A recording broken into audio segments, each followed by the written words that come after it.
Guys, luto ng aming humba for today, guys. Tingnan nyo naman, guys, for your eyes only, guys. Wow! Yan. So, yummy, guys. Meron siyang, nilagyan namin siya, guys, ng bulaklak ng saging blossom, banana.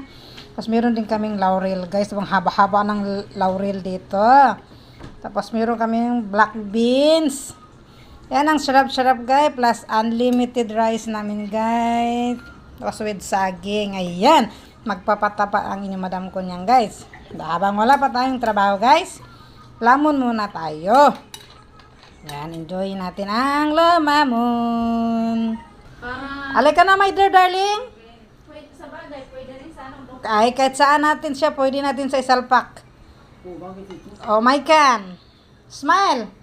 Okay, let's eat. Let's eat na ang aming darling. Thank you, Lord, for the blessing. Yan, ang baby ko nakasmile. Ha. Sus! Sus! Tingnan mo, wala akong Okay. Okay, guys, for your eyes only ang aming humba. Okay, dito lang, guys. Ay na madam ko niyang. Please don't forget to share, like, and comment. Maging proud mom tayo, guys. Wonder mom. O, diba? Okay, ciao. Mama, bye-bye. God bless you all. Love you.